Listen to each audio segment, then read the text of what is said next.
Hello everyone, আমি অনির্বাণ। আমাদের চ্যানেলে আপনাদের সকলকে স্বাগত। এই ভিডিওতে আমি কথা বলতে চলেছি দ্য ওয়াইল্ড রোবট ছবিটার ব্যাপারে। তো চলুন ভিডিওটি শুরু করা যাক।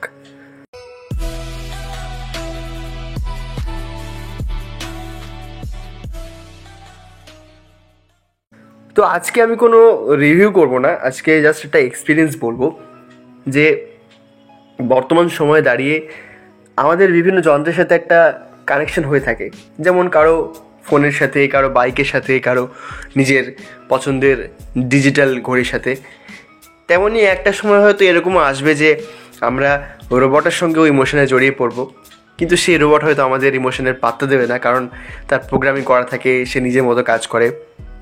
এবং রোবটের মধ্যে যখন ইমোশন চলে আসে তখন কি হয় সেটা আমরা এর আগে এনথিরান ছবিতে দেখেছি, যেটা আপনারা রোবট নামেই চেনেন।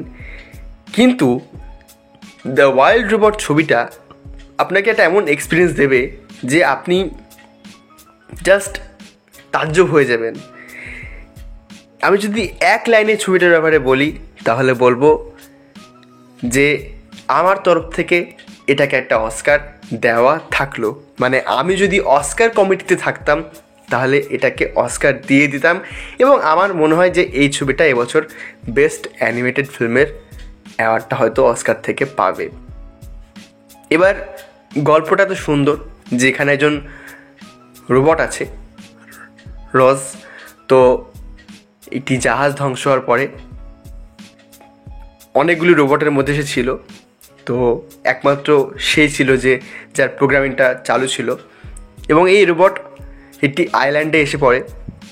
তো সেই আইল্যান্ডে প্রচুর প্রাণী রয়েছে, এবং তাদের সঙ্গে এই রোবটের কী করে একটা সম্পর্ক গড়ে উঠছে, কীভাবে এই রোবটটা নিজেকে সেখানে মানিয়ে নিচ্ছে, এবং একটি হাঁস ব্রাইট বিলের সাথে তার কীভাবে গভীর এবং নিবিড় সম্পর্ক গড়ে উঠছে, এই নিয়ে হচ্ছে ছবির গল্প।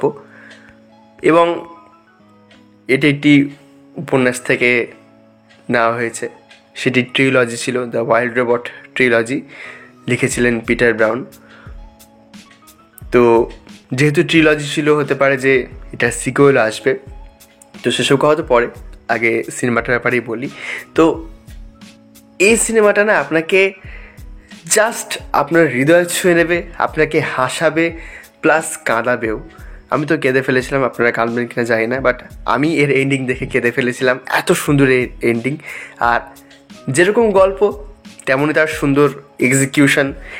মানে কমেডিও এখানে দেখতে পাচ্ছি, আমি বললাম হেসেছি, তো কমেডি ছিল, সিচুয়েশনাল কমেডি।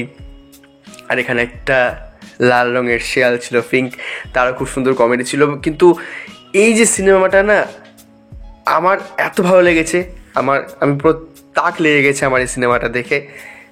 বিশেষত আমি বিভিন্ন সিনেমা দেখে ইমোশন খুব কম হই, কিন্তু এই সিনেমাটা আমাকে ভেতর থেকে একদম নাড়িয়ে রেখে দিয়েছে।